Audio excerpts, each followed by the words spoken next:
नमस्कार। Mental health and spiritual outlook में आपका स्वागत है। आज चौथे महाभाव की चर्चा करने जा रहे हैं, जिसे उपेक्षा कहा गया है। मैत्री, करुणा, मुदिता और उपेक्षा, ये चारों में उपेक्षा सबसे मुश्किल है अप्लाई करना। लेकिन जो लोग इसे अप्लाई कर सकते हैं, उनके जीवन में मेंटल हेल्थ, आंतरिक संतोष और स्पिरिचुअल वाइब्रेशंस ज़्यादा रहते हैं। तो बेसिकली क्या है ये उपेक्षा? अंग्रेजी में हम कहेंगे अप्स एंड डाउन्स में इक्वानिमिटी। जीवन में हमेशा उतार चढ़ाव होते ही रहते हैं। आज हम कामयाब हैं, आज कोई प्रोजेक्ट अच्छे से हो गया, कल कोई प्रोजेक्ट नहीं हुआ। आज हमने कुछ ज़्यादा पैसे कमा लिए, कुछ समय बाद वही जॉब हमारे हाथ से निकल जाती है, हम कुछ समय के लिए बेरोज़गार होते हैं। स्टूडेंट्स के साथ भी ऐसा ही है, कभी अच्छे नंबर आए, कभी कम अच्छे नंबर आए। तो अच्छे नंबर में हम खुश होते हैं और कम नंबर्स जब आते हैं तब हम दुखी हो जाते हैं। तो ये जो भाव है उपेक्षा, ये आपको ये याद दिलाता है कि जीवन कैसा भी हो, उतार चढ़ाव में हमें प्रयास करना है कि हम अपने मन को समभाव में रखें। अब ये समभाव क्या है, इसको थोड़ा सा एक्सप्लेन करने की ज़रूरत है। बट ऑर्डिनरी भाषा में ये समभाव का मतलब है to remain serene, to make efforts to remain serene, poised and have a balanced vision.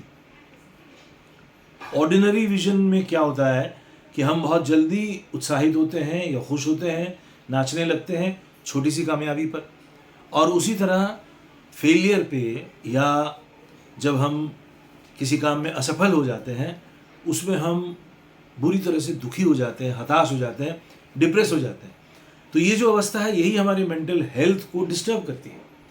लेकिन अगर हम धीरे धीरे योग के पथ पर कुछ भावों को अप्लाई करते हुए अपना साधारण जीवन जिएं, तो हम एक्सट्रीम इमोशंस की मुश्किलें जो आती है उससे बच सकते हैं। पर यहाँ भी खतरा और भी है।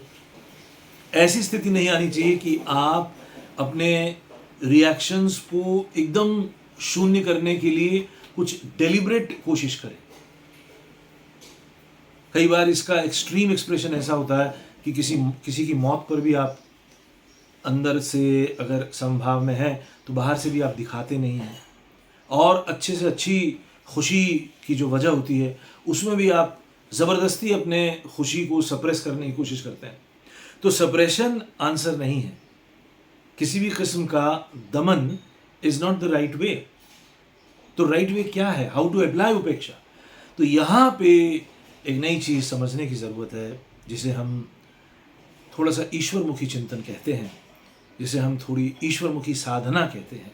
तो यहीं से साधना की शुरुआत की समझ आनी शुरू होती है। अगर आप साधारण जीवन जी रहे हैं तो आप हमेशा अप्स एंड डाउन्स के साथ ही जिएंगे। लेकिन अगर आपको ये समझ में आ गया, स्पिरिचुअल आउटलुक आपको ये कहता है कि जीवन का लक्ष्य उस परम तत्व को पाना है, जीवन का लक्ष्य सत्य है, जीवन का लक्ष्य उस शिव के पास जाना है और उसको अपना लक्ष्य बनाते हुए संसार के सारे काम करने हैं, तभी आप समभाव का एप्लीकेशन कर सकते हैं। नहीं तो समभाव अप्लाई नहीं होगा। इसमें और भी बहुत सारी कॉम्प्लिकेटेड चीज़ें हैं कि अगर आप एकदम से किसी काम में हाथ डालें और वो काम नहीं हुआ, तो आप ये बोल सकते हैं कि मैं तो समभाव में हूँ, तो ठीक है, ये काम नहीं हुआ, मुझे नहीं करना है। ऐसा नहीं है।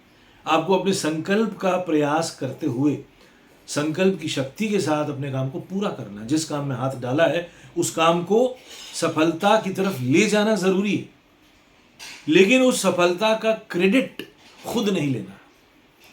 तो यहाँ पर एक और बात आती है, वो है कर्ता का अभिमान। इससे भी अगर आप बचें तो आप जीवन के अप्स एंड डाउन्स में बराबर रह सकते हैं। ऑर्डिनरी लाइफ में हम जो करते हैं उसका अभिमान हमें हो जाता है, या उसका क्रेडिट हम खुद ले लेते हैं। तो ये क्रेडिट खुद लेना ही एक डेंजरस ट्रैक की शुरुआत है। क्रेडिट कंटिन्यूअसली आपको इष्ट को देना है, परमात्मा को देना है, उस सत्य को देना है, उन शिव को देना है जिनकी कृपा से, जिनके आशीर्वाद से, जिनके सहयोग से आपका काम हुआ। तो आपका कोई काम हुआ, उसमें ऊपर वाले की मर्जी है, ये याद रखना है। और आपका कोई काम नहीं हुआ, फेलियर हुआ, उसमें भी ऊपर वाले की कृपा है। आपको कुछ सिखाया जा रहा है, आपकी कुछ जो ट्रेनिंग रह गई है कुछ एरियाज में, उसमें आपको कुछ सीखना भी और है। तो वो सिखाने के लिए ही फेलियर है। फेलियर इसलिए नहीं है कि आपको हताश किया जाए, फेलियर इसलिए है कि आप थोड़ा सा और इस सृष्टि के रहस्य को जाने। तो उसको जानते जानते ही आप एक वक्त, एक मुकाम ऐसा आएगा कि आप जीवन में जो भी अप्स एंड डाउन्स आते हैं, उतार चढ़ाव आते हैं, उसमें आप समान रूप से व्यवहार करते हुए दिखेंगे। और इसमें एक बात और है, अगर आप एक बहुत ही अच्छी अवस्था में पहुंच गए कि अंदर से आप शिव के साथ मिले हुए हैं, तो फिर संसार आपके लिए एक नाटक हो जाता है। आप अपने दोस्तों के साथ, अपने परिवार के साथ अच्छाई के समय खुशी की अभिव्यक्ति नाटकीय रूप से कर सकते हैं, क्योंकि और सभी खुश हो रहे हैं तो आप भी खुशी का अभिनय कर सकते हैं। उसी तरह दुख के समय भी आप दुख का थोड़ा बहुत अभिनय कर सकते हैं, लेकिन अंदर से आप तटस्थ रहें, अंदर से आप कनेक्टेड रहें उस स्पिरिचुअल फादर से, उस स्पिरिचुअल बीइंग से। तो ही आप ये उपेक्षा भाव को बहुत ईमानदारी से अपने जीवन में उतार सकते हैं।